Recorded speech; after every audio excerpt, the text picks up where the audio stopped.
လောကမှာနေရာဆိုတာရှိတယ်နော်အဲ့ဒီနေရာမှားလို့ရှိရင်အန္တရာယ်တွေနဲ့ရင်ဆိုင်ရတတ်တယ်နော်လောကမှာမကောင်းတဲ့နေရာဒီမှာသွားပြီးတော့သွားနေမယ်ဆိုရင်ဒုက္ခရောက်မှလားဒုက္ခရောက်မှလားဒုက္ခရောက်မယ်ဤသည့်ပုဂ္ဂိုလ်မဆိုလူမဆိုနတ်မဆိုမြမမဆိုလောကမှာသူ့နေရာနဲ့သူရှိကြတယ်မို့လားစီကံစနစ်ဆိုတာလူမှလူစီကံယဟန်မှယဟန်စီကံစသည်အဖြစ်စီကံကိုဖြစ်စည်းတဲ့ပုဂ္ဂိုလ်သည်အန္တရာယ်တွေ့ရမှာပေါ့ဟုတ်တယ်လားသူတစ်ပါးနေရာမှာမကျက်စားသင့်သောနေရာမှာသွားရောက်ပြီးကျက်စားမိလို့ရှိရင်ချမ်းသာမှာလားဆင်းရဲမှာလားမနေသင့်တဲ့နေရာမှာသွားနေလို့ရှိရင်ဆင်းရဲမှာလားချမ်းသာမှာလားဆင်းရဲမယ်ဒါကြောင့်မလုပ်သင့်မလုပ်ထိုက်မနေသင့်မနေထိုက်မပြောသင့်မပြောထိုက်မစားသင့်မစားထိုက်သောအရာဝတ္ထုမှန်သမျှတွေကိုခြောင်ရမှာလားဆောင်ရမှာလားအေးနေသင့်နေထိုက်သွားသင့်သွားထိုက်ကြည်သင့်ကြည်ထိုက်စားသင့်စားထိုက်တဲ့အရာဝတ္ထုတွေကိုပြုလုပ်နေမယ်ဆိုလို့ရှိရင်ကောင်းကျိုးတွေမဖြစ်ဘူးလားဖြစ်တယ်ဥပမာလေးတစ်ခုကိုမြတ်စွာဘုရားရှင်ကဒီသကုဏန္တိဆိုတဲ့သုတ်တန်လေးတစ်ခုငှက်နှစ်ကောင်ကိုအကြောင်းရင်းခံပြီးမြတ်စွာဘုရားအမိန့်ရှိတဏီသောရှင်ကာလမှာမြတ်စွာဘုရားဇင်းကြံကြွားပြီးတော့လာတော့အမျော်လင်းပဲလေခွင်းလေးတစ်ခုမှခြံတန်လေးပေါ်မှာကျက်စားနေတယ်အဲ့ဒီငှက်ကလေးကအလွန်သေးငယ်တဲ့လက်မလောက်ကြည့်နေတဲ့ငှက်ကလေးတစ်ကောင်ပြီလုံးငှက်လို့ခေါ်တယ်ပေါ့အဲ့ဒီပြီလုံးငှက်ကလေးဟာခြံတန်လေးပါနေစာလုံပြီးတော့မနဲ့ခတ်စောစောမှာနေစာလုံရင်တော့သိစွန်ကြီးတကောင်ကအဝေးကလှမ်းမယ်တိုင်းဆိုရှိတော့ရှိသွားတယ်သိစွန်ရဲ့လက်သေးကြီးနဲ့လက်ကြီးနဲ့ချက်ချင်းကိုကုတ်ပြီးပြီးသွားတော့ကြဲဩပြီးပါသွားတာပေါ့ဩပါသွားတဲ့အခါဘယ်လိုညီးသလဲငါမိဘရဲ့နေရာမှာမနေမိလို့ငါဒုက္ခရောက်တာငါမကျက်စားသင့်တဲ့နေရာမှာကျက်စားမိလို့ဒုက္ခရောက်တာငါနေရာမှားပါပေါ့နေရာတစ်ခါမှားရင်တစ်သလုံးဒုက္ခရောက်တယ်ဆိုတာဒါပဲကိုငါရဲ့မိဘတွေနေခဲ့တဲ့နေရာမှာများနေမိမယ်ဆိုရင်သိမ့်စွန်ကိုငါစိန်ခေါ်ရဲတယ်အခုတော့သူတစ်ပါးဒီငါမကျက်စားသိတဲ့နေရာမနေသိတဲ့နေရာမသွားသိတဲ့နေရာမှာသွားလာလှုပ်ရှားနေတော့ငါဒုက္ခရောက်ပြီကိုနေရာမှာများဆိုရင်တော့ကိုရဲ့မိဘတွေတင်ထားခဲ့တဲ့မွေပေးခဲ့တဲ့နေရာမှာနေခဲ့လို့ရှိရင်သိမ့်စွန်ကိုငါစိန်ခေါ်ရဲတဲ့သိမ့်စွန်ကြီးရာလို့အဲ့ဒါပြန်ပြောတော့ဟိတ်ကောက်မင်းကသေးသေးငယ်ငယ်ရာဆက်ဆက်မင်းဘာပြောချင်တယ်ကျွန်ုပ်နေရာဟာရှိပါတယ်ဗျမင်းနေရာဘယ်မှာလဲ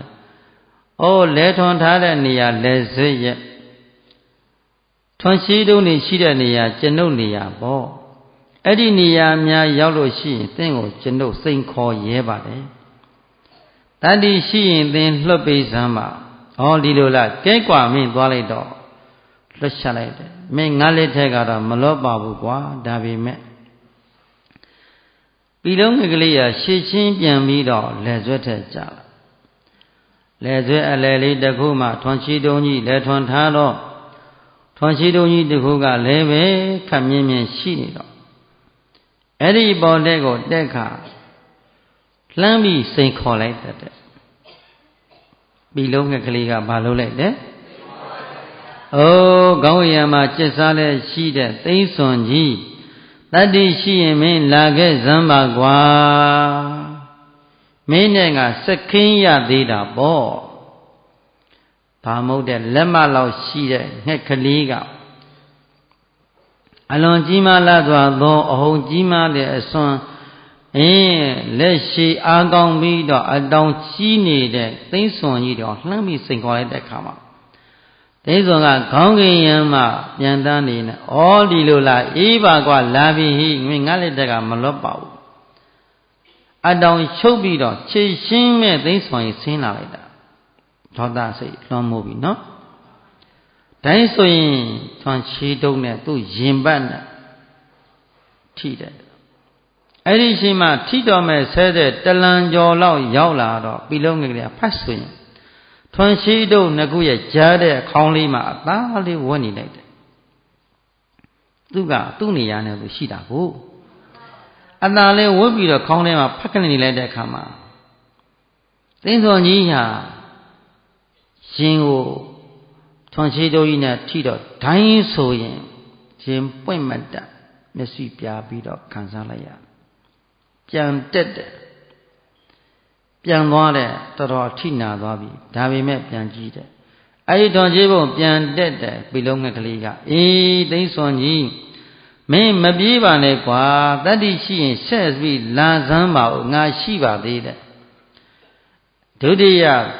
ပြေးတက်လာလိုက်တာဩဒီလိုလားကွာမင်းတို့ကောင်လာပြီဒီကနောက်ဆုံးမဲ့မင်းသိစေရမယ်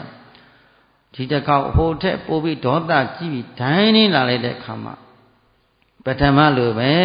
ပြီလုံးငယ်လေးထွန်ချီတွန်းကြားလေးဝင်ပြီးငြိမ့်နေလိုက်တယ်သိန်းစွန်ကြီးဒီကသူ့ဒေါသဖြင့်ရင်ပတ်ရောခေါင်းနေရောထွန်ချီတွန်းရဲ့ရိုက်တမှုကြောင့်ရှင်းရှင်းပွင့်ထွက်ကသေပွဲဝင်သွားချနော်ကဲဒီနေရာကိုအကြောင်းရင်းခံပြီးမြတ်စွာဘုရားလှမ်းပြီးတော့မြင်နေတဲ့သူတို့ရဲ့ဘာသာဘာဝဒေါသတရားတွေကိုအရှိခံပြီးဇေရဝချွေကြောင်းကိန်းအောင်မွေးလျော်စံပြောတော်မူသောအခါကာလမှာ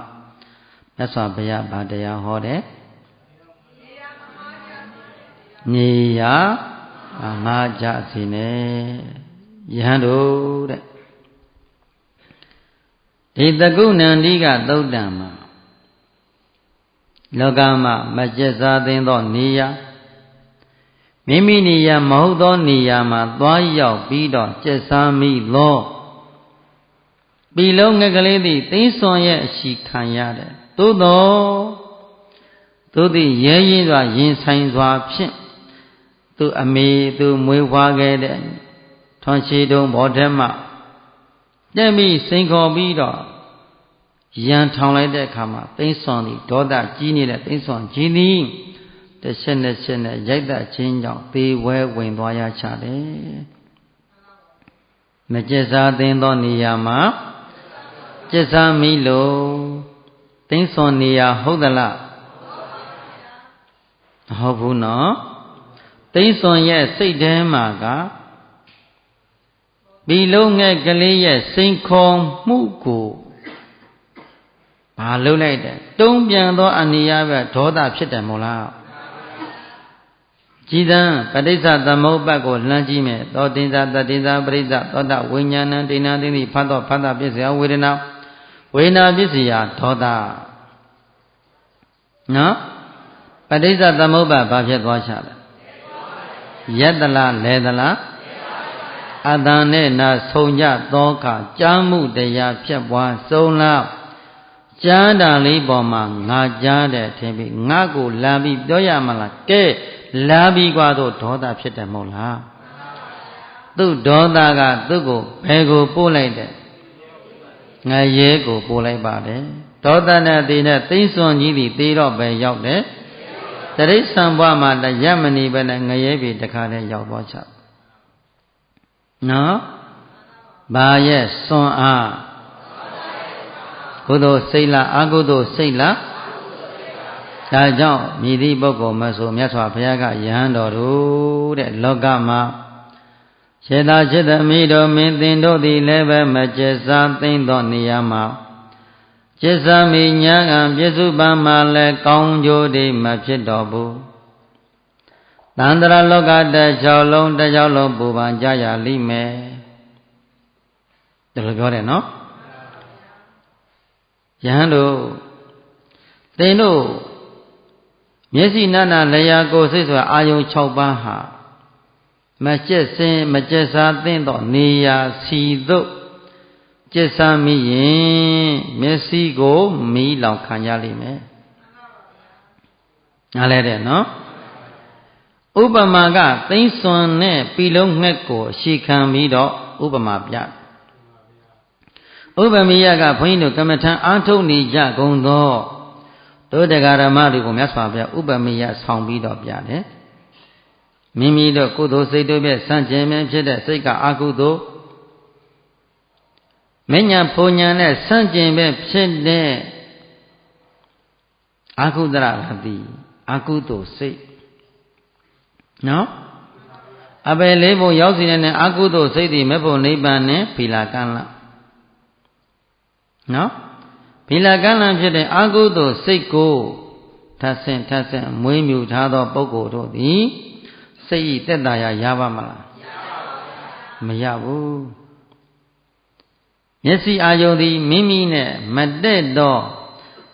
မိမိကုသိုလ်စိတ်နဲ့ဆန့်ကျင်ပဲဖြစ်တဲ့လောဘဖြစ်เสียနဲ့တွေ့မယ်ဒေါသဖြစ်เสียနဲ့လှမ်းတွေ့မယ်မောဟဖြစ်เสียလှမ်းတွေ့မယ်ဆိုလို့ရှိရင်ဟောဒီမျက်စိကိုအကြောင်းရင်းခံပြီးတော့မကျေနပ်ရင်ဒေါသပေါ့ဟုတ်တယ်လားဒေါသမိမိစိတ်ထဲမှာမကျေနပ်ရင်ဒေါသကျေနပ်ရင်သဘောကျရင်လောဘတွေးဝေမိန်မောနေရင်ကဲဘယ်မှာမီးလောင်နေလဲဘာဖြစ်လို့မျက်စိမှာလောဘဒေါသမောဟမီးဒီလောင်ရသလဲလို့မေးရင်မကျက်စားသိမ်းသောအာယုန်နဲ့ကျက်စားမိနေလို့ဟုတ်တယ်လားနေရမှားနေလို့မြတ်စွာဘုရားကသကုဏသံဝရောသာတုသောတိနာသံဝရောသာတုသတိနာကာလိနာဇိဝေနကာယေနမနတသံဝရောသာတုဘိကဝေငါ၏จิตတယံတော်မြတ်တို့ဘိကဝေจิตจิตသမိပေါင်းသူရကောင်းတို့သကုဏမျက်စိဖြင့်သကုဏမျက်စိကိုသံဝရောစောင့်ကြောက်ခြင်းသည်သာတုကောင်းတယ်จิตယံတို့จิตသမိတော်မျက်စိအာယုံကိုစောင့်ကြောက်လို့ရှိရင်ကောင်းတယ်မျက်စိကိုထိမ့်ကြမြင်စိတ်တွေပေါ်မှာတတိနဲ့သိသိပြီးတော့ခန္ဓာရဲ့သဘောလေးတွေကိုကြည်မကျက်စားသင်းတဲ့အာယုန်တွေကိုသွားပြီးတော့ကျက်စားမိရင်မျက်စိမှာမီးလောင်လိမ့်မယ်ဟုတ်တယ်လားနေရမမားဘူးလို့တဲ့နော်မျက်စိတကားပေါက်ကိုပိတ်ရမယ်နားတကောက်ပေါက်ကိုပိတ်ရမယ်နှာခေါင်းပေါက်ခြားပေါက်ကိုယ်ပေါက်ဆိုးတဲ့6 द्वार မှာ5 ပါး5 द्वार ကိုပိတ်ပြီးတော့စိတ်ကလေးကိုဖန်မှတ်ယုံပဲမဟုတ်လားจิตမိတော်အစဉ်မျိုးစုံတွေတန်မျိုးစုံတွေအနံမျိုးစုံတွေအယတမျိုးစုံတွေကြံစီတွေ့တော်ကြမျိုးစုံအာယုန်နောက်ကိုလိုက်မိလိုက်ရလိုက်စားနေကြကုန်သောပုထုဇဉ်မှန်သည်များတို့သည်သိစွမ်းနဲ့တူလိမ့်မယ်ဟုတ်တယ်လားသိစွမ်းသည်မြင်လိုက်တဲ့ဘီလုံးငယ်ကလေးပေါ်မှာသိသိတဲ့ဘီလုံးငယ်ကလေးပဲလို့ဘာမို့တဲ့ရာရာဆက်သက်ငတ်ရဲ့လက်တန်းဖျားလောက်သာရှိတဲ့ဘီလုံးငယ်ငါကိုများပြောရမှလားဆိုပြီးတော့အစင်းကိုမြင်လိုက်တဲ့အမြင်အဲ့ဒါအမြင်ကြောင့်အစင်းကြောင့်အတန်ဖြစ်ရပါသည်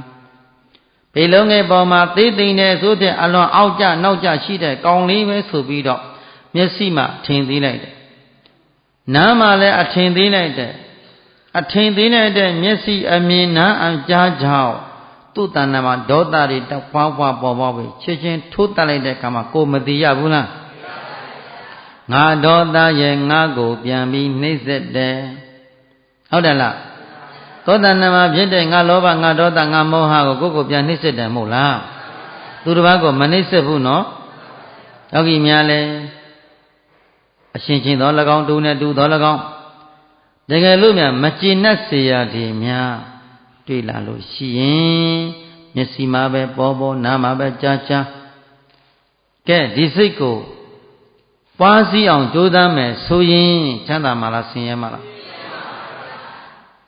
ပွားစည်းအောင်မကြိုးစားပါမနဲ့ချက်ချင်းဖြစ်စည်းလိုက်မယ်ဆိုရင်ဆင်းရဲမှာလားချမ်းသာမှာလား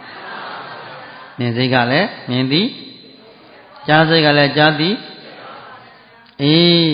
အစင်ဆက်ကိုထိုနဲ့ခုကြောင့်မြင်မှုဖြစ်လာထိုအကမတ်ပါယောဂီများ အသံသောတထိုနဝါကြောင့်ကြားမှုဖြစ်လာထိုအခါမှတ်ပါယောဂီများအနန္ကန္တထိုနဝါကြောင့်နာမှုဖြစ်လာထိုအခါမှတ်ပါယောဂီများရတဇိဝါထိုနပြားကြောင့်နစမှုရတထိုအခါမှတ်ပါယောဂီများကာယဖောထပါထိုနဝါကြောင့်ထိမှုဖြစ်လာထိုအခါမှတ်ပါယောဂီများမနောဓမ္မယုံထိုနဆုံးကြောင့်ကြံသိဖြစ်လာထိုအခါမှတ်ပါယောဂီများမှတ်ရမယ်နော်မိမိတဏ္ဍာထဲမှာအရှင်းနဲ့စက္ခုနဲ့တိုက်ဆိုင်နေမှာမြင်စိတ်ပေါ်တိုင်းမှာတတိကမှတ်ပေါ်သည်ရှစ်စိတ်ပေါ်တာနောက်စိတ်လေးသိလိုက်မျက်စိကလည်းမြင်စေခဏမှာပြတ်သွားတာကြားစေခဏလည်းကြားစေခဏမှာရှေ့တိုးသွားရဲ့လားရှေ့ကိုတလန်းမတိုးဘူးနော်မြင်စေနေရာမှာပဲဘာဖြစ်သွားကြားစေနေရာမှာဘာဖြစ်သွားနားစေနေရာမှာစားစေနေရာမှာထိစေနေရာမှာကြံစီစေနေရာမှာဒါကိုမြင်ရမယ်ဒါဆိုရင်အဲ့ဒီပေါ်တိုင်းလေးမှာတတိညာကပ်ပြီးမှတ်နေမယ်ဆိုရင်ပေါ်သည်ပြသွားတာလေမင်းတို့အဲ့ဒါကိုချစ်စားကြကိုနေရဟုတ်တယ်နော်အဲ့ဒါလို့မချစ်စားဘဲနဲ့ကိုနေရမဟုတ်ပါမြင်စိအာယုနာဟိုလိုက်နေမယ်ကြားစီအာယုနောက်လိုက်နေမယ်နားစိအာယုနောက်လိုက်နေမယ်စားစီအာယုနောက်လိုက်နေမယ်ဆိုရင်ဆိုလို့ရှိရင်ယောဂီမြတ်တဏ္ဍာထဲမှာကဲကိုနေရလားသူ့နေရလားနေရမှားရင်ဆင်းရဲခြာရမှာဆင်းရဲမှာပေါ့နေရာမှာရင်ဘာဖြစ်တတ်လဲမကျစ္စာသိမ့်သောအာယုံစီကိုလှမ်းပြီးတော့ကျစ္စာနေသောပုဂ္ဂိုလ်သည်ချင်းဆင်းရဲမှာလားချမ်းသာမှာလားရှင်းပါပါဗျာကဲနောက်ဥပမာလေးတို့ကိုမြတ်စွာဘုရားပြောပါသေးတယ်ယဟန်တို့ဟိမဝန္တာတောင်ထဲမှာလူသူ၄ပါးကိုသွားလာမှမရှိတဲ့နေရာမြောက်တိသွားလာနေတဲ့နေရာအဲ့ဒီနေရာကမမျော်လင့်ပဲနဲ့မုတ်ဆိုးတို့သည်ရောက်သွားတော့တချို့သောမြောက်တို့သည်အဲ့ဒီနေရာမှာကျက်စားလေးရှိတဲ့နေရာမြင်တော့မုတ်ဆိုးတို့ဟာမြောက်ကိုတွေ့မြင်ရသည်ရှိတော့ငါအတွက်တန်းကောင်အဖြစ်နဲ့တော့တွေ့ရပြီ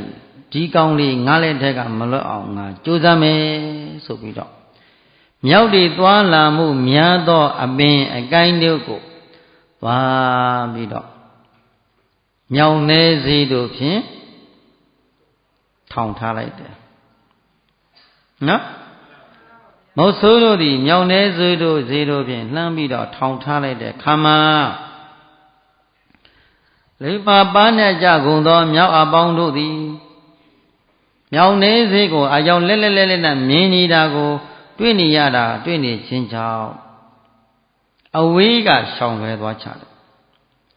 လိမ္မာပါနဲ့တဲ့မြောက်တို့သည်မြောင်နေစေကိုခလန်းလန်းဒီကဟိုနာမြင်ဒီနာမြင်ရတဲ့ခဝေးကရှောင်လွဲသွားကြတယ်လိမ္မာမှုမရှိလျက်ပေါ်လော်လီလျက်ရှိသောမြောက်တို့သည်ကမြောင်နေစေကိုမြင်လိုက်သည်ရှိသောလက်စီဘာဖြစ်လာမကတ်သေးဘူးရာကြီးဖြစ်လာတယ်ညာလိုက်တာခင်ဗျားတို့ကဟုတ်လားမြောက်ဘာဖြစ်တယ်လက်တီရာလာဘာလို့ရှင်လဲသိတယ်နော်အဲ့တော့မြောင်နေသည်ပုံကြီးကိုသွားတွေ့တော့လျက်ပေါ်လော်လီလေးရှိတဲ့မြောက်သည်ဘာဖြစ်ရှင်လာတဲ့ကန်ရှင်လာတယ်ကန်ရှင်တဲ့စိတ်ကသူကစေကုဇရူပိသဥပိစတိတိဏစေကုဝိညာဏတိဏတိဖတ်တော်ဖတ်တာပစ္စယဝေနာပစ္စယသွားပြီးတော့ကန်ကျင်တာတဏှာဖြစ်သွားပြီမလားခံစားတာကဝေဒနာကန်ကျင်တာလေးကမကန်ရရင်မနေနိုင်ဘူးဆိုတာကသွားပြီးတော့ဆွဲလိုက်တာကကဲလဲပေါ်လော်လီမှုရှိနေတဲ့ညောင်းသည်မြောင်နေစီလဲလက်တစ်ဖက်နဲ့ကန်ရောဘာဖြစ်ကတ်သွားပြီ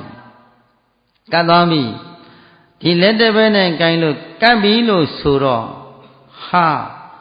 သူတင်းကြည့်တယ်ခွာလို့မရတော့နောက်တစ်ဖက်နဲ့ဒိုင်းတော့အတင်းဖုတ်ပြီးတော့ဒီဘက်ကလည်းထွက်အောင်ဆိုပြီးနောက်တစ်ဖက်လှမ်းဆုပ်လိုက်တယ်သူလက်ကဟုတ်တယ်လားလက်နဲ့ချောင်းကတ်နေပြီလက်နဲ့ချောင်းကတ်တော့ဟာ ဒုက္ခရောက်ပြီကစီနဲ့ခွာလို့မရညာမရခင်မှာခြေထောက်နှစ်ချောင်းကုတ်ပြီးတော့အဲ့ဒီမြောင်နေတဲ့ခြေထောက်နှစ်ချောင်းနဲ့ပြန်ကုတ်လိုက်တာဒါနဲ့တော့ခြေထောက်နှစ်ချောင်းနဲ့မိပြန်ရော့ဘယ်နဲ့ဌာနမိပြီကဲလက်နှစ်ချောင်းခြေနှစ်ချောင်းဖြစ်ပြီနော်မထူတော်ဘုသောဝမ်းပိုက်ကြီးနဲ့တောင့်ပြီးတော့ကုတ်လိုက်တာဘိုက်ကိုလည်းမြောက်ကြီးပါဖြစ်မြောက်ကြီးပါဖြစ်ပြီမြောက်နေစီလက်မကတ်လို့သွားလာလို့မရတော့ဘူးမရတော့မညီဘူးလားပြေးသွားလို့ရပါဦးမလားဘုရားရှင်ကယဟန်တို့တဲ့မကျစ္စာသိတဲ့နေရာမှာသွားပြီးတော့ကျစ္စာကြကုန်သောမြောက်အပေါင်းတို့သည်မောဇုတို့ရဲ့စီမံဖန်တီးခြင်းကြီးသောမြောက်နေစီလက်ထဲမှာမိပြီးတော့အင်္ဂါ၅ပါးညဉ့်ညွတ်ပြီးတော့မိသည်ရှိသောမောဇုပေါင်းတို့ကတပ်ဖြတ်ကညှင်းဆဲကအပင်အောက်မှာရှိတဲ့မိဘကြီးမှာကင်းပြီးတော့လိုရခီးသို့ဆောင်ယူသွားလေရဲ့နားလဲပြီနော်ဥပမာပြောတဲ့ယဟန်တို့လျက်ပေါ်လော်လီလေးရှိသောမြောင်အပေါင်းတို့သည်မြောင်နေစေကိုမြင်ယုံနဲ့ခြေချင်းမဲ့စိတ်တွေဖောက်လွဲဖောက်ပြန်ဖြစ်ပြီးတကလာသွားပြီးတော့ကင်တော့မိတော့ထီတော့အသေးခံရသလိုသူတော်ကောင်းတရားတို့မြင်ဝေးကွာပြီးနေကြကုန်သောသူတော်ကောင်းအသည့်တွေကိုတတိပဒံတရားတွေကိုမကျင့်မကြံမအားမလုပ်ပဲနေကြကုန်သောပုထုဇဉ်လူမိုက်တို့သည်မျက်စိကိုလည်းမဆောင်ထိန်တဲ့ပုထုဇဉ်လူမိုက်မျက်စိကိုလည်းမထိန်နားကိုလည်းမထိန်နှာခေါင်းချာကိုယ်စိတ်အာယု6ပါးကိုမထိန်သိမ့်စိမ့်သိမ့်မှုထိန်သိမ့်မှုမရှိကြကုန်သောယောဂီမိုက်တို့ကိုဘယ်အာယုံကဖန်ဆားပြီနံပါတ်1မျက်စိအာယုံမှာလောဘအစီကပ်သွားပြီဟုတ်တယ်လားနားမှာမကြားသိတော့သွားပြီးတော့နားထောင်မယ်သူများဒီဘာပြောဘသူနဲ့ပြောရမလဲဘသူပြောနားထောင်ရမလဲအဲ့ဒါလိုက်ပြီးတော့နားထောင်နေပြန်တော့ဒီပုဂ္ဂိုလ်မှာနားမှာဘာဖြစ်ပြီးကက်စီနဲ့ဝင်ပြီဟုတ်လားအနံစရာလေးများတွေ့ရင်နံတဲ့အာယုန်နဲ့နံလိုက်ထာနိုးပုတ်လိုက်ထာနိုးပုတ်ရင်ပုတ်တဲ့အာယုန်လေးကိုသတိမထားရင်ဘာဖြစ်ပြီနှာခေါင်းမှာမွေးရင်မွေးတဲ့အာယုန်ตาရရင်ကတ်စီနဲ့ကတ်ပြီးအဲ့ဒီအာယုန်နောက်ကိုလိုက်နေတော့တာပဲဟုတ်လားဝိဓာဓမ္မအိုးဘယ်ဟာလို့မွေးကောင်းမလဲဒီပေါင်နာနန်းကပိုကောင်းတယ်ဘိုးရီမွေးကပိုကောင်းတယ်မျက်စိမှာဘာဖြစ်တာရေမွေးဆိုင်များရောက်ကြည့်ပါလားဟုတ်လားရေမွေးဆိုင်များရောက်ကြည့်ဘာလို့ဖြစ်နေမလို့ဒါပလင်းပြီးတပလင်းနဲ့ကောင်းလိုက်တာဟိုဟာပူကောင်းရာပူကောင်းနှာခေါင်းမှာဘာဖြစ်တယ်ကပ်ပြီးခေါင်းကြီးကိုနိုင်ငံခြားရောက်တော့ရဟန်းကမကြီးတယောက်ခေါ်သွားဘုံရဲ့ဒီရေမွေးတွေသိကောင်းတယ်ဘုန်းကြီးခေါ်သွားတာဘုန်းကြီးလည်းအဲ့ဒါကိုမျက်စိကတန်ငယ်နားတန်ငယ်နဲ့တောသားကိုသိတဲ့အတိုင်းပဲဟုတ်လားတောသားလေးတော့မျက်စိတန်ငယ်နားတန်ငယ်နဲ့ဝင်သွားတော့ပါကြီးဖုန်းဒါသိကောင်းတယ်ဖုန်းယူသွားကောင်းလားဘာလို့မှလဲဘုန်းကြီးမှအဲ့ဒါဘုန်းကြီးကသူပေးတာမလားဘာအကုန်လုံးကန်ထုတ်သူတို့နောက်တာပါလား2ယောက်ပါလားတော့ဟိုဟာတပုံကြီးတပတ်ကြီးဝင်လာကြ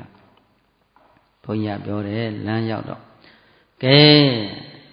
မီးလောင်တဲ့ပုဂ္ဂိုလ်နဲ့မီးမလောင်တဲ့ပုဂ္ဂိုလ်ဒီနေရာမှာရှင်းမယ်မင်းတို့နှာခေါင်းမှာမီးတွေအများကြီးလောင်သွားပြီဟုတ်လားဘာမဟုတ်တဲ့အရာဝတ္ထုပေါ်မှာမြင်စီရသည်မြင်တာအဲ့ဒါကိုလိုချင်တယ်လိုရင်ပြောလို့ရှိရင်ဘုန်းတော်ဒီအကြောင်းနဲ့ပတ်သက်ဘုရားရှင်မင်းတော်မူခဲ့တဲ့ဟိုကျစ္စာသိတဲ့နေရာမှာသွားပြီးတော့ကျစ္စာမိခြင်းကြောင့်ကုသိုလ်စိတ်တွေဘာဖြစ်သွားချလဲဆုတ်ယုတ်သွားတာပေါ့ဟုတ်လား မိမိတဏ္ဍာထဲမှာသတိပဋ္ဌာန်တရားတို့ဖြင့်ပွားများမှုမရှိတဲ့ပုဂ္ဂိုလ်သည်အဆင်မျိုးစုံတို့ကြောင့်အတန်မျိုးစုံတို့ကြောင့်အနတ်မျိုးစုံတို့ကြောင့်အယတာမျိုးစုံတို့ကြောင့်ဖြစ်နေတဲ့ကုသိုလ်စိတ်ဟာဆိုးရုပ်လာတယ်ဟုတ်တယ်လားမဖြစ်သေးတဲ့ကုသိုလ်တွေမဖြစ်တော့ဘူးဖြစ်ပြီးတဲ့ကုသိုလ်တွေဆိုးလာတယ်မဖြစ်သေးတဲ့အကုသိုလ်တွေဖြစ်လာတယ်ဖြစ်ပြီးတဲ့အကုသိုလ်တွေတိုးပွားသွားချတယ်နားလည်တယ်နော်ဘာဖြစ်လို့တော့ဘာကိုမထိမ့်သိမ့်လို့ပေါ်လာသောအာယုအလုံးစုံပြောလိုက်ဘာကိုကဲနံပါတ်1မျက်စိအာယုနဲ့ပတ်သက်သောအစဉ်မျိုးစုံတွေဝတ်စရာကောင်းစရာတွေအထိုင်ပုံမျိုးမျိုးစိန်ချူယရနာတွေနဲ့ပတ်သက်ပြီးမြင်စရာတွေကိုအားလုံးလိုချင်စရာတွေမနောက်ကိုလိုက်နေမယ်ဆိုရင်ဘာဖြစ်ပြီမျက်စိမှာအစိကပ်ပြီမခွဲနိုင်မခွာရက်ဆိုင်ကထွက်လာတယ်ပြန်ဝင်ပြေးသွားသေးတယ်လိုချင်လုံးလို့မဲလီဖုံးဝင်တရေကိုကြတာလိုချင်လုံးလို့ဟိုပတိကပိုးကောင်းတယ်ဟုတ်လားဟာဘယ်နှတောင်ကဘယ်ကောင်းတယ်ဘသူကဘာကောင်းတယ်အဲ့ဒါတခါတော့ဘုန်းကြီးတို့2004ခုနှစ်တန်းကဆွစ်ဇာလန်ရောက်သွားတော့ဆွစ်ဇာလန်မှာဘုန်းကြီးကပ္ပိယလေးပါတော့ကပ္ပိယနဲ့နိုင်ဆန်နဲ့ဆိုင်ဝင်တာဘုန်းကခဏလေးလာပါဦးဗျာတဲ့သူကဘုန်းကြီးကိုပြကြည့်လို့မဟုတ်သူလိုချင်လို့ဘုန်းကြီးကိုဆွဲခေါ်သွားလားအဲ့ကဘာလုံးกว่าဘုန်းကြီးကောင်းတယ်ဘုန်းကြီးဒါလေးကောင်းဘုန်းကြီးကနိုင်ရောမသိဘာနိုင်ကြောင်းလည်းမသိပါဘူးသူကအကုန်သိတော့ဟောဟာလိုချင်တာလေဟိကောင်မင်းမျက်စိကိုထိန်กว่าငါတပည့်မျက်စိကိုထိန်အဲ့ဒီကောင်ကဘာမှပြောမရမျက်စိထိန်ဆိုဘုန်းဘာပြောလဲမျက်စိကိုထိန်ရတယ်กว่าမင်းဒီမျက်စိမထိန်မင်းမျက်စိတွေသိမီးလောင်နေမှာပေါ့သူဘာမှနားမလဲဟုတ်လားမီးလောင်တယ်ဆိုဘာပြောလဲမသိဘုန်းဘာမီးလောင်ဟာဒါဆိုကွာဒီနေရာမှာရှင်းမဲ့နေရမဟုတ်မင်းအိမ်ရောက်မှငါရှင်းပြမယ်ကဲဘုန်းကြီးတို့တရားဓမ္မတွေဟိုဟာချလိုက်ယူလိုက်အပြင်ထွက်သွားပြီပြေးသွားပြန်ပြီဖို့ခဏလေးတလုံးသွားယူလိုက်အောင်ဩဒါကြောင့်မလို့မျက်စိမှာဘုန်းကြီးတို့တရားဓမ္မတွေတတိမထမ်းသောဒီကိရိတာအာယုန်တရားတို့အပြင်အမြဲမှจิตစားလေးရှိတဲ့ပုထုဇဉ်တို့ရဲ့စိတ်သည်မြင်စရာမှန်တယ်များတွေကိုအားလုံးပါဖြစ်ရှင်တယ်လိုချင်တယ်လမ်းတစ်လျှောက်လုံးမပြီးစီးနိုင်ဘူးတတွတ်အဲ့ဒါပြောတာကိုကလည်းဩပုထုဇဉ်နဲ့ဒီလိုပဲဟုတ်လားပုထုကိလေသာဇနေတိပုထုဇနာဆိုတော့တိုးပွားနေတဲ့ပုဂ္ဂိုလ်ဘာလို့ခေါ်လဲလောဘဒေါသမောဟတွေတိုးပွားနေတဲ့ပုဂ္ဂိုလ်ကိုပုထုဇဉ်တဲ့လိုချင်စရာတွေမြင်စရာတွေလိုချင်လို့ကြားစရာလိုချင်လို့နေရာတိုင်းမှာသိခံမှုမရှိပဲကိုဟုတ်တယ်နော်သိခံမှုမရှိတဲ့တွေ့တာကြောင့်မျက်စိမှာဘာလောင်လဲနားမှာကောနှာခေါင်းမှာကောရှားမှာကောကိုယ်မှာကောစိတ်မှာကောမလောင်ဘူးလားဘာဖြစ်လို့လောင်တယ်လဲအမှန်ကျင်းနေလို့တရားအသိကင်းနေလို့ဟုတ်တယ်နော်မိမိရဲ့စိတ်ထဲမှာဗုဒ္ဓရဲ့အဆုံးအမနဲ့ဝေကွာနေလို့နားလည်ပြီနော်အခုယောဂီများကြည့်ပါလားယောဂီတို့စင်ကြံမှတ်ပါဆိုစင်ကြံတချို့လည်းအမှတ်နဲ့တကယ်ကြိုးစားမှတ်တယ်တချို့ပုဂ္ဂိုလ်တွေမျက်စိဖွင့်လာဟိုကြည့်ဒီကြည့်ဟိုပဲလှမ်းကြည့်ဒီပဲလှမ်းကြည့်ဟိုပဲအဆောင်လှမ်းကြည့်မျက်စိမှာဘာတွေဖြစ်ကုသိုလ်စိတ်တွေဆုပ်ယုပ်နေတယ်ဟုတ်တယ်လားအကုသိုလ်စိတ်တွေတိုးပွားနေတယ်ဘာဖြစ်လို့တော့ယောဂီများကိုဘုန်းကြီးတို့ကပြောထားတယ်ယောဂီတို့ရှည်လန်းတိုင်းမှာလမ်းကိုက်လမ်းစဉ်မှာတတိရှင်းဖို့ကြွားကိုက်ကြွားစဉ်မှာတတိရှင်းဖို့ခြားကိုက်ခြားစဉ်မှာတတိရှင်းဖို့ထားကိုက်ထားစဉ်မှာတတိရှင်းဖို့ထိုင်ကိုက်ထိုင်စဉ်မှာတတိရှင်းဖို့တတိနဲ့ဉာဏ်နဲ့တွဲပြီးတော့မှတ်ခိုင်းတယ်နော်မှတ်ခိုင်းပေမဲ့လို့ယောဂီများကစိတ်သည်အမှတ်ကင်းမဲနေတဲ့အခါကဲမျက်စိကလည်းမငြိမ်လျက်ပေါ်လော်လီတဲ့စိတ်တွေကနှောမိုးသွားတာကိုနားလည်ပြီနော်စိတ်ကုံတရေဆိုတဲ့မျက်စိကိုစောင့်ချောက်မှုမရှိတဲ့အခါမှာအိန္ဒြေပျက်စီးသွားပြီနော်ဘ ဘုရားကသကုံတရေသောရင်တရေကာရင်တရေဇီဝင်တရေမနိကာယင်တရေမနိတရေသမနိတရိယာအရကသမ္ပန္နောဒုက္ခဟောတိရှင်းသားတို့မျက်စိအိန္ဒြေကိုစောင့်ရှောက်ရမယ်နားအိန္ဒြေကိုစောင့်ရှောက်ရမယ်နှာခေါင်းရှာကိုယ်စိတ်အိန္ဒြေ6ပါးတန်ခါလုံခြုံတဲ့ပုဂ္ဂိုလ်စောင့်ရှောက်တဲ့ပုဂ္ဂိုလ်ဒီချမ်းသာတယ်တဲ့မိမိကျက်စားသိသောကမ္မထံအာယုန်တို့ဖြင့်ကျက်စားနေတဲ့ပုဂ္ဂိုလ်သည်ချမ်းသာတယ်တဲ့မကျက်စားသိသောနေရာစီကိုလှမ်းပြီးတကလားကျက်စားနေတဲ့ပုဂ္ဂိုလ်သည်မြင်စိတ်ကြောင့်လောဘမကျင်တဲ့လို့ဒေါသပီလုံးငှက်ကလေးရဲ့အသံအဆင်းကြောင့်သိစွန်ကြီးဘာဖြစ်ရလောဘကဒေါသမောဟတွေမလွန်မို့ဘူးလားအဲ့ဒီလွန်မို့လိုက်တဲ့အကုသိုလ်ကံတတ္တိဇောဟာပြင်းထန်ပြီးတော့ရှစ်ရှင်းမဲ့အောက်မှဘာမဟုတ်တဲ့သိငယ်လာစွာသောပီလုံးငှက်ကလေးကိုထိုးပြီးတတ်တယ်မို့လားတတ္တာကသူတစ်ပါးကိုတတ္တာသေတာကကိုယ်သေးတယ်ဘသူရဲ့စွန်အားဒေါသနားလည်ပြီနော်ဘုရားရှင်ကထိုနည်းတူစွာဘိက္ခုနီမလေးတစ်ပါးကိုအကြောင်းရင်းခံပြီးတော့နာယံမှာဆေးချယ်ထားသောဆေးမှာပကြီးကန်းတစ်ခုချောချောလာအမျိုးသားမင်းသားလေးပုံသဏ္ဍာန်ပကြီးဆေးဆရာကြီးရှယ်လေပြီးထားတဲ့ဆေးချယ်ထားတဲ့အယုတ်ကလေးကိုကြည်ပြီးတော့အဲ့ဒီမင်းသားယုတ်ကလေးရှိတဲ့နေရာလက်ကလေးကင်ကဘိက္ခုနီမလေးတစ်ပါးဟာပြန်တော်မတ်တကြီးပြန်တော်မူနေတယ်မတ်တကြီးပြန်တော်မူနေတာနော်ဘာရဲ့ဆွမ်းအားလေအဲ့ဒီအယုတ်ကလေးကိုအယုတ်လို့မမြင်တော့ဘူး80ရာလို့မြင်တယ်နှစ်သက်စရာလို့မြင်ဆွဲလန်းစရာလို့မြင်တယ်မေမောစရာလို့မြင်တယ်ဟုတ်တယ်လားအဲ့ဒီတက်သားကိုဆေးချယ်ထားတာလေးကိုသူတတိမထားပါပဲနဲ့အဲ့ဒီအယုတ်ကလေးကိုမင်းသားယုတ်ကလေးကိုလက်ချောင်းကိုမေးတင်ကိုင်းပြီးတော့တတ်မဲ့တဲ့စိတ်ကနှလုံးသွေးကိုပူလောင်သွားတာတတ်မဲ့တဲ့စိတ်ကနှလုံးသွေးကိုကိုင်းပြီးတော့နှလုံးသွေးပြက်ပြီးမတ်တက်ကြီးနှလုံးရပ်ပြီးတတ်မဲ့မအောင်တော့တည်တော်သွားချတယ်ကဲအဲ့ဒါဟာဘာကိုမထိမ့်သိမ့်တတ်လို့မျက်စိနားလည်ပြီနော်ဘာကိုမထိမ့်လို့အေးမျက်စိအိန္ဒြေကိုထိမ့်သိမ့်စောင့်ချောက်မှုမရှိခြင်းကြောင့်ဘာဖြစ်တယ်ဒုက္ခရောက်သွားလိမ့်ရဲ့နားလည်ပြီနော်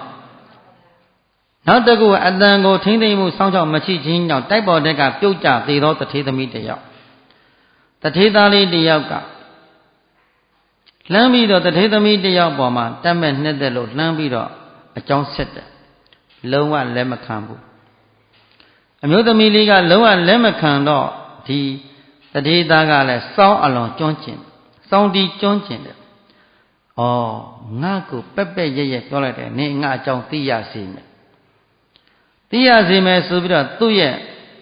တထေသမီးနဲ့တိုက်တဲ့ခလန်းလန်းလေးရဲ့တိုက်တဲ့ကြောင့်တိုက်မှာအခန်းတစ်ခါငှားတယ်တိုက်ပေါ်တဲ့ကိုခန်းငှားပြီးတော့အပေါ်ထဲမှာတာယာဝယ်သောအတန်လေးဆိုပြီးညတိုင်းမှာတရှင်းဆိုနော်မနဲ့စောတော်ကြီးမှလည်းတရှင်းဆိုတယ်လူတွေမနှိုးခင်မှသူစိုးတီးနှိုးပြီးတော့တရှင်းဆိုတီးခတ်အဲ့ဒီအချိန်မှာအလွန်တာယာဝယ်ကောင်းတဲ့အတန်နဲ့စောင်းတန်ကိုကြားရတဲ့အခါမှာတထေသမီးသည်တတိလက်ပြအရာပေါ်ထားစောင်းတန်အာယုစီကိုတိုက်တာစောင်းတန်ကြားတဲ့အာယုစီကိုလိုက်ရင်းနဲ့တကားကလည်းဘယ်လိုပွင့်သွားမလဲပွင့်နဲ့အဲ့ဒီပဒင်းပေါက်ကထွဲပြီးတော့အောက်ကိုပြုတ်ကြကအဲ့ဒီအတန်ကြောင့်သေသွားရှာပြုတ်ထွက်ပြီးသေသွားရှာအဲ့ဒါကိုအကြောင်းရင်းခံပြီးတော့မြတ်စွာဘုရားရှင်ကယဟန်တို့တဲ့ကိလေသာအာယုံကိုအမြဲမပြတ်လိုလားနေတဲ့ပုထုဇဉ်တို့ရဲ့စိတ်မှာအပြင်ကအတန်တဲ့အပေါ်မှာဆောင်းလန်းဆိုတဲ့ဒုရိယာအတန်နဲ့တဲ့ဘွယ်သောအတန်တက်ကိုတတိနဲ့မကတ်သောပုထုဇဉ်များနဲ့စိတ်သည်အတန်ကြောင့်ဘာဖြစ်ရသေပွဲဝင်ရတယ်နောက်တစ်ခုွယ်တော့အတန်ကြောင့် တခါတော့ငါဘုရားအလောင်းတော်ဆင်မင်းကြီးသည်ဒီကံထဲမှာကြာဆွဲတွေစားသုံးပြီးနေရင်းနဲ့အဲ့ဒီရေကန်ကြီးမှနဲ့ကနန်းလုံးကြီးတကောင်ရှိတယ်အဲ့ဒီကနန်းလုံးကြီးတကောင်ရှိတာတတိမထားဘဲနဲ့ကျက်စားရေးနဲ့ခန္ဓာကိုယ်ဟာရေတဲ့ကို3 ပုံ 2 ပုံလောက်ရောက်သွားပြီအဲ့ဒီချိန်မှာကနန်းလုံးကြီးကလာပြီးတော့လက်မကြီးနဲ့ဆင်ကောင်ကြီးကိုလာညှက်လိုက်တယ်လာညှက်ထားတဲ့တကလှမ်းပြီးတော့အကြောင်းကြားတဲ့သူရဲ့မိဖုရားကိုအေးလားဆင်မကြီးရှင်မမိဖုရားငါကိုတော့ကနန်းလုံးကြီးကြိုက်ပါပြီကွယ်ငါအသက်ဒီကကနန်းလုံးကြီးရဲ့လက်မတဲကိုရောက်သွားပါပြီမကြခင်ငါသေဝဲဝင်ရလိမ့်မယ်ငါကိုစောင့်ချောက်ပါမောင်တော်ငြိမ်သက်စွာအေးချမ်းစွာနေပါကျွန်ုပ်စီစဉ်ပါမယ်မောင်တော်တတိရှိပါစေအပြစ်ခက်လန်းလေးကိုနောက်ဆုပ်ပြီးတော့ဝါတပြန်ကြော်လောက်မှဆင်မသည်ရေထဲကို3 ပုံ 1 ပုံလောက်ဝမ်းပိုက်ကလေးလောက်ရေထိလောက်အောင်ဆင်းပြီးတော့တာယာဝယ်သောအတန်တို့ဖြင့်ကနန်းလုံးကြီးကိုရှီမွန်းစကားတွေလှမ်းပြောတယ်ဟောဒီရေကန်ကြီးမှာဘယင်အဖြစ်နဲ့ပျော်မွေးလျက်ရှိသောအိုးကနန်းမင်းသားအမောင်ကနန်းမင်းသားသင်သည်အစင်းကလည်းလှပါပြီသင်ရဲ့လက်မကလည်းတင့်နေပါပြီသင်မျက်လုံးလေးမှလည်းကြောက်တည်စီထားပြီးတကဲ့သို့တကောလုံးမှစူးတောင်ကလေးတို့ဖြင့်တန်းဆဆင်လှပါပြီတင့်တယ်ပါပြီအံ့ဩဝဲကောင်းပါပြီသင်သည်ဤနေဤကံတခုလုံးမှသင်မှဘယင်သင်ကဲ့သို့ပုဂ္ဂိုလ်ဒီကံထဲမှာမြည်သည့်ပုဂ္ဂိုလ်တရားမှမရှိဘူးကဏ္ဍလုံးကြီးတာယာပါပြီရှေ့ကင်းစရာကောင်းပါပြီတွေ့တာစရာကောင်းပါပြီမဲမောစရာကောင်းပါပြီသင်ရဲ့ဘဝလောက်ကောင်းတဲ့ဘဝလေးကိုကျွန်ုပ်တော်လိုချင်ပါပြီလို့သူ့ရဲ့အတန်တို့ဖြင့်ဆင်မရဲ့အတန်မတန်အာယုကပ်ပြီးတော့တာယာဝဲအတန်ကပ်ပြီးတော့လှမ်းပြီးတော့ကဏ္ဍလုံးကြီးချီကျိုးစကားပြောတယ်ကဏ္ဍလုံးကြီးဟာညှက်ထားတဲ့ဆင်ကြီးကိုညှက်ထားတဲ့အညတတိမတရောပြောတာတစေးသေးနဲ့ညှက်ရင်ကရောပြီးတော့မေ့မျောသွားချအဲ့ဒီကံမှာတတိရှိနေသောဆင်ကောင်ကြီးကနောက်ရှည်တော့တဲ့ချောင်းနဲ့အဲ့ဒီတတိလက်နေတဲ့ကနန်းကိုဒိုင်းနေလှမ်းပြီးတော့လက်မကိုဖိချလိုက်တာခန္ဓာကိုလှမ်းပြီးတော့နင်းလိုက်တဲ့ခါမှာ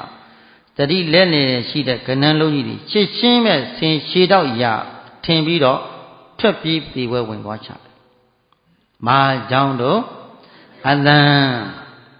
နားလည်ပြီနော်အတန်ကြောင့်ဘာဖြစ်ရတယ်သေဝဲဝင်ရတယ်တခါတော့ကကြီးကန်းကြီးတဲ့ကောင်ဟာအိမ်ခဏဝင်ထွက်ချီတော့တာလိကာလမလေးတယောက်ကတကောင်ကလည်းသူနဲ့အဖော်ဖြစ်အောင်လုပ်တဲ့ကြီးကန်းတနေ့ကျတော့အင်ရှင်မရှိခိုင်းမှအခန်းထဲဝင်မိဖို့ကြောင့်ဝင်ပြီးတော့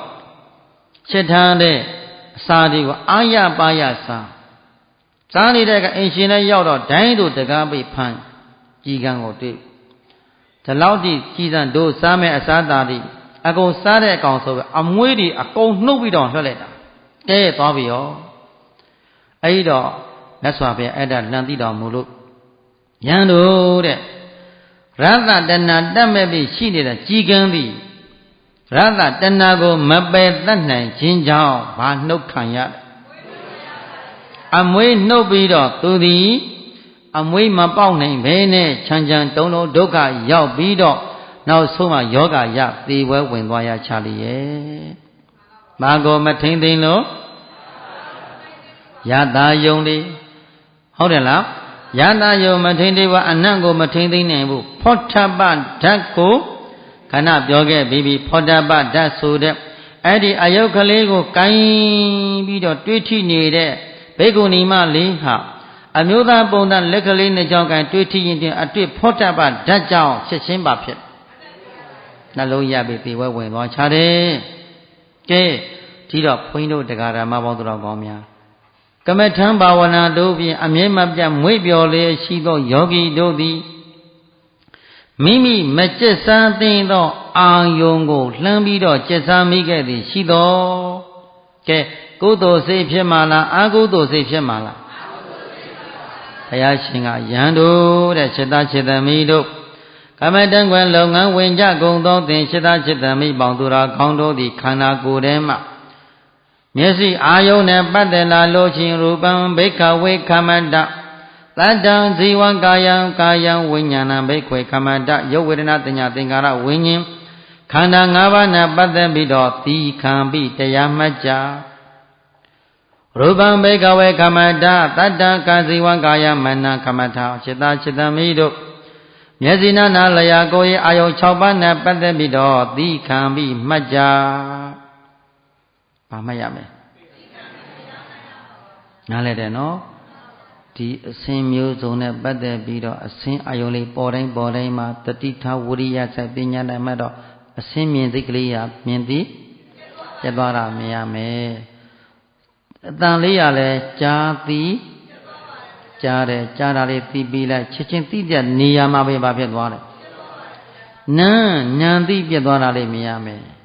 အခုယောဂီများဒီနာတိပြားမှာထွက်တဲ့ဝင်လေမှတ်နေတယ်မဟုတ်လားဝင်လေသည်ထွက်လေသူပါသလားထွက်လေသည်ဝင်လေသူပါသလားဝင်လေနာတိပြားမှာထိပြီးနာတိပြားမှာမချုပ်ပြောက်သွားဘူးလားဝမ်းပိုက်တဲ့ကိုမပါသွားဘူးနာတိပြားမှာပဲနေဘာဖြစ်သွားလဲရှင်းတယ်နော်ထွက်လေလဲနာတိပြားမှာထိသည်နာတိပြားမှာချုပ်သွားတာပဲမြင်စိတ်ကလေးရလဲမြင်စေခဏမှာမြင်သိပြတ်သွားတာပဲကြားစိတ်ကလည်းကြားသိပြတ်သွားတာပဲကြားတာတွေသိတာသိပေးလိုက်ရမယ်ဟုတ်တယ်လားသိတိုင်းမှာအသိခံအာယုန်နဲ့ချစ်ချင်းပဲညာအားမှာဘာဖြစ်သွားပါလဲဟောသည်ပြတ်သွားတာပဲနားလဲပြီနော်အဲ့ဒါလို့မိမိကမြင်စိတ်ပေါ်မှာကြားစိတ်ပေါ်မှာနာစိတ်တွေစားစိတ်တွေရတာကောင်းစိတ်ပေါ်မှာတတိညာမရှိပါဘဲနဲ့မြင်အာယုန်နောက်ကိုလိုက်နေမယ်ဆိုရင်လျက်ပေါ်လော်လေးရှိသောမြောက်သည်မုတ်ဆိုးထောင်ထားသောမြောင်နေစီလက်ထဲမှာအသက်ကပ်ပြီးသေဝဲဝင်သွားပြီတကယ်တော့ဟုတ်တယ်လားသေမင်းကလည်းပဲမိမိတို့ကိုအမျိုးဆုံးလောဘတို့နဲ့ဖန်တီးပေးမယ်ဒေါသဖြစ်အောင်ဖန်တီးပေးမယ်မောဟတဲ့ဖန်တီးပေးမယ်သူ့ရဲ့ကြော့ကွင်းထဲမှာသေမင်းရဲ့ကြော့ကွင်းထဲမှာရာဂမိလောင်အောင်ဒေါသမီဖြစ်အောင်မောဟမိဖြစ်အောင်လောကမိပရိဒီဝမိဒုက္ခဒေါမနတို့ဥပါယတမိဖြစ်အောင်ဇာတိဇရမရဏမိဖြစ်အောင်အမြဲမပြတ်လှုပ်ဆော်နေတယ်အစင်မျိုးစုံတို့ဖြင့်ထောင်လျှောက်ထဲမှာထောင်းနေတယ်ဟုတ်တယ်လားအတန်မျိုးစုံတို့ဖြင့်ထောင်ပေးနေတယ်စိတ်အာယုန်တွေညှက်ကိုင်းအောင်အမျိုးမျိုးသောအစင်တွေပုံစံတွေမြင်ရတဲ့အရာဝတ္ထုမှန်တယ်များတွေပေါ်မှာနှစ်သက်เสียတွေ့တာเสียစုံမဲ့เสียတို့ဖြင့်အမြဲမှာတွေ့တိုင်းမှာအာယုန်တော့ကန့်ကြီးနေမယ်ဆိုရင်ယောဂီများဟာချမ်းသာမှလားဆင်းရဲမှလားဘယ်အကြောင်းကြောင့်ဆင်းရဲတယ်လဲမေးလို့ရှိရင်နေရမှားနေလို့ဘာမှားနေလို့ယောဂီရဲ့จิตစားရမယ့်နေရသည်ဘယ်အာယုံမှာจิตစားရမယ်ခန္ဓာပေါ်မှာနားလည်ပြီနော်ယုတ်တရားဖောက်ပြန်ယုတ်တရားပေါ်မှာတတိဉာဏ်ကံပြီးတော့ဖြစ်ဖြစ်မြင်အောင်ချူရမယ်ဝေနာပေါ်မှာဖြစ်ဖြစ်မြင်အောင်ချူရမယ်တင်ညာပေါ်ဖြစ်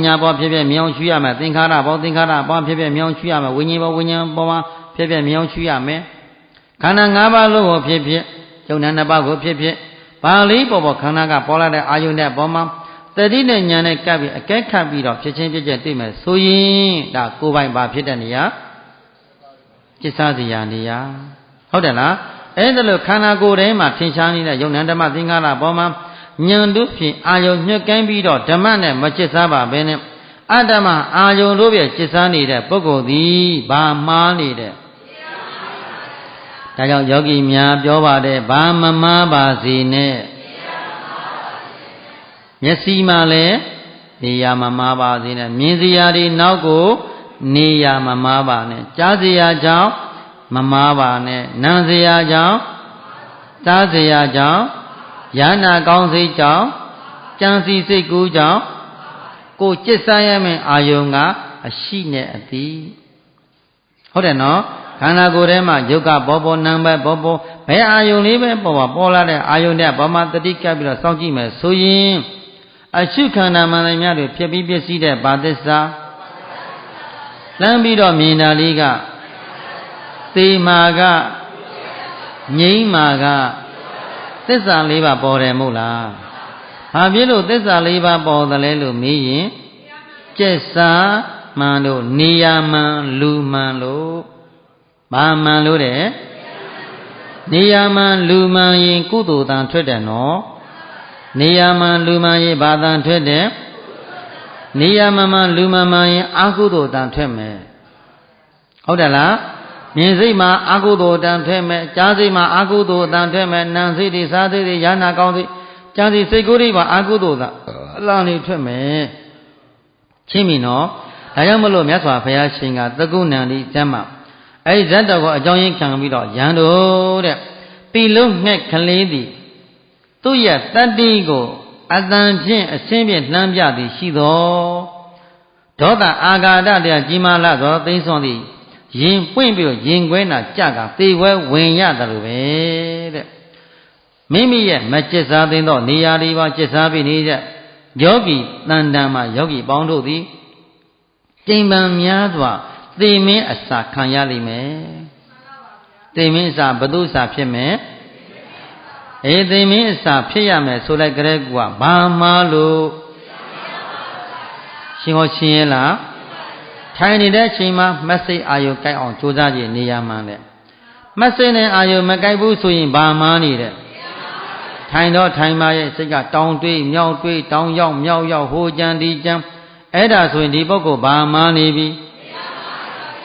ရန်နေတဲ့အခါမှာခန္ဓာရှိဉာဏ်သိနဲ့ဖြစ်ဖြစ်နဲ့မဲနဲ့မကိုက်ပဲနဲ့တောင်းတွေးမြောင်တွေးဟိုကြည့်ကြည့်နေမယ်ဆိုဘာမှန်းနေတယ်ဈဉ္ညာချိန်မှာလည်းမစိတ်အာယုလေးတွေကိုက်အောင်မဟောခြေလန်းနေမှာကြွကြွနေတာလေးလန်းတာလေးတွေချတာနေရဟောကြွရင်လည်းစိတ်ကြွတဲ့ကမရှိလန်းတဲ့ကလန်းတဲ့ကမရှိရိတ်ကနေတရိနဲ့ဖြစ်ဖြစ်တဲ့သဘောကိုမမှတ်ပါဘဲနဲ့ကဲခြေတောက်ကတခြားမျက်စိကတခြားဖြစ်နေမှဆိုရင်ဘာမှန်းနေတယ်ဟိုကခန္ဓာကယောဂီမျိုးပြောပါတယ်ယောဂီတို့မျက်စိအိန္ဒြေသိမ့်သိမ့်ပါမပြောနေဘူးလားမျက်လွှာကိုရှာလေးတောင်မြတ်မှတ်လည်းရရှိပါစေပြောနေတယ်နော်မျက်လွှာကိုရှာလေးတောင်မြတ်မှတ်လည်းရရှိပါစေယောဂီရဲ့မျက်စိအိန္ဒြေဟာဘယ်လောက်ချထားရမလဲလေးတောင်ခန့်6ပေခန့်လောက်တာမျက်လွှာရှာပြီးတော့ကဲမျက်လွှာကိုချလေးတောင်ကမြတ်လည်းရှိပါသည်ဘယ်လန်းညာလန်းဖြစ်ဖြစ်လားရှည်လန်းစိတ်ပါစေဟိုဒီမကြီးရှိတဲ့မှတ်လည်းရှိပါသည်ဆိုတော့ယောဂီမြတ်တဏ္ဍာထဲမှာဘယ်လည်းမကြည့်ရဘူးညာလည်းမကြည့်ရဘူးဟုတ်တယ်လားတောင်ကြည့်မြောက်ကြည့်မကြည့်ရဘူးကြည့်ရင်ဘာမှားနေပြီနေရာမှားရဲ့ယောဂီတို့ကတဏ္ဍာထဲမှာဘု து လက်ထဲရောက်သွားမယ်သေမင်းလက်ထဲပေါ့သေမင်းကလှမ်းပြီးတော့ကြည့်နေတယ်သေမင်းကလှမ်းပြီးကြည့်နေတယ်ဩငါလက်ထက်ကလွတ်အောင်ထွက်တော့မယ်အိမ်ကအထုပ်ကြီးထုတ်ပြီးတော့လာလိုက်တာကြီးစံရိတ်တာလဲရောက်ရောမင်းငါလက်ထက်ကမလွတ်ပါဘူးကွာငါကတော့အားငယ်လိုက်တာဒီကောင်တွေထွက်တော့မယ်တရားသူတရားမဲ့ရောက်အောင်လုပ်တော့မယ်လို့လုပ်နေကြတယ်ငါအညှိုးငယ်လက်ဆက်တတ်တော့ငါကပိုးတောင်အားရှိပါသေးတယ်ကွာ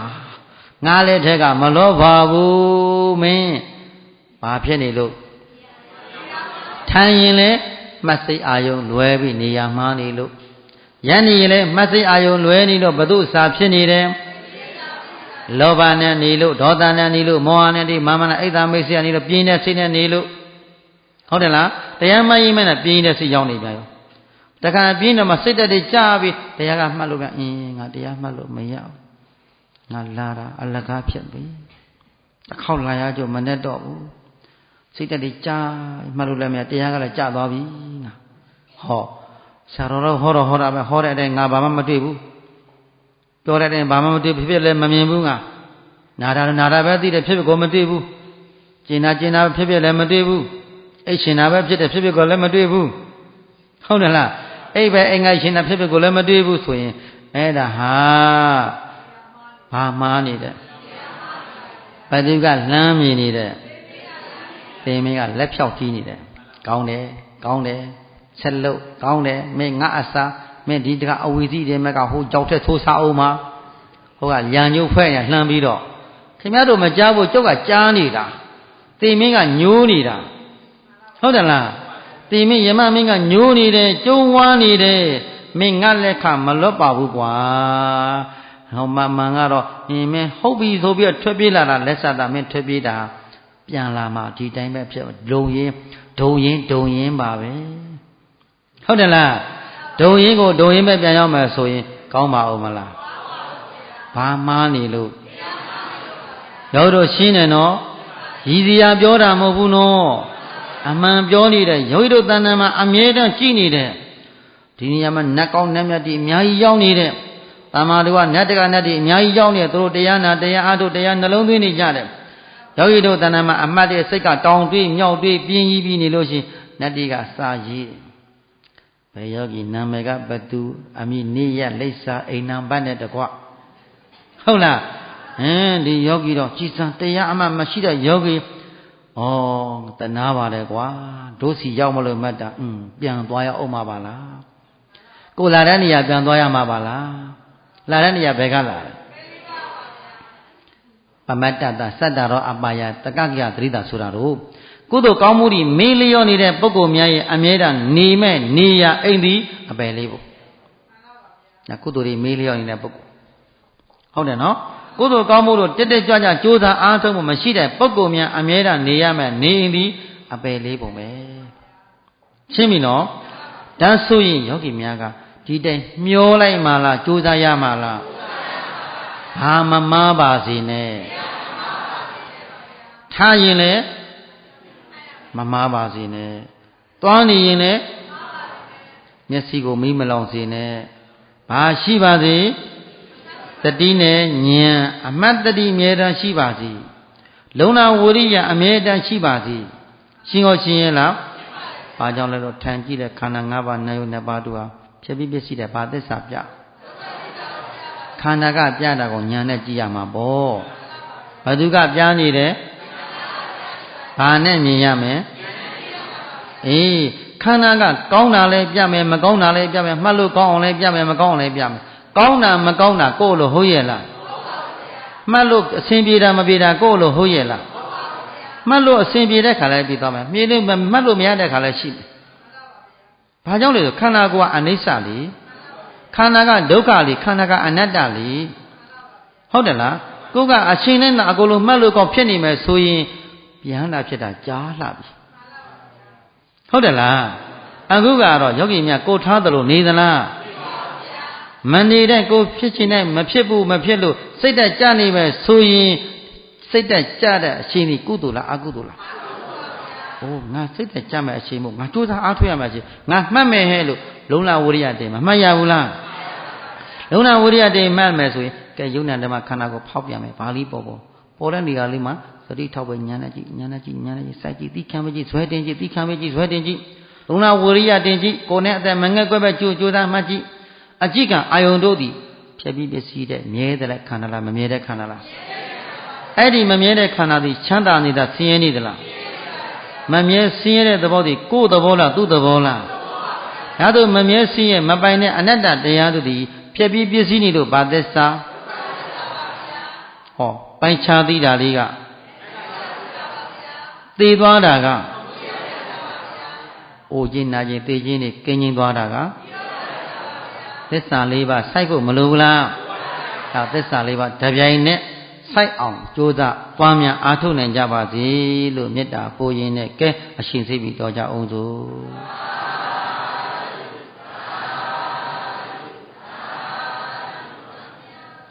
ကုသိုလ်စွမ်းလေးကိုရင်ဝဲပိုက်ပြီးတော့ဆုတောင်းများပေးပေးကြမယ်ဤသို့ပြုရ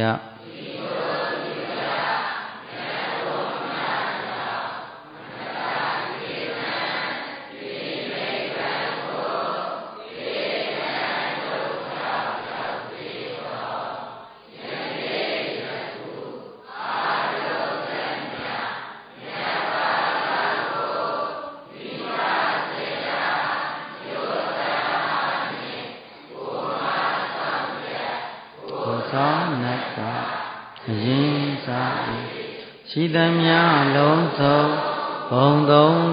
30ဖြစ်သမျှရှိသမျှဝေနေရတို့ဓာကြပါစေပေငါဝေသည်မြာ တွေသာဓုခေါ်စဉ်တော်ကုသိုလ်အမြတ်ယူတော်မူကြပါကုန်လောအရိယာသူတော်ကောင်းတို့ဘုရားသောမေတ္တာနှင့်ကျွန်ုပ်တို့အားထုတ်ရသောကုသိုလ်မှန်သမျှတို့ကိုဝမ်းမြောက်ဝမ်းသာစွာဖြင့်သာ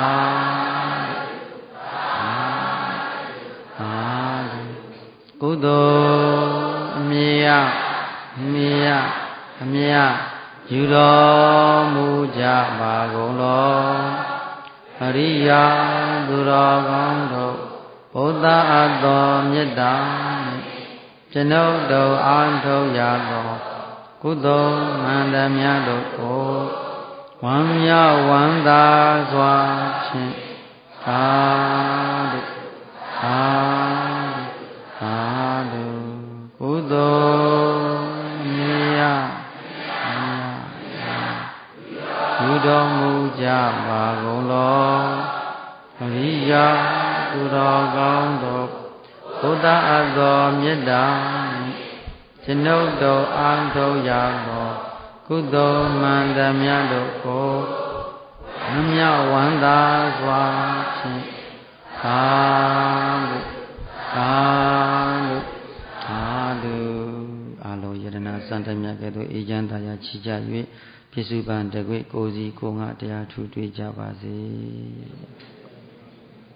ဘုရားမလို့စိတ်ချမ်းသာသူတော်ကောင်းတရားတော်ဖြင့်ပြုံးမနေကြပါစေ။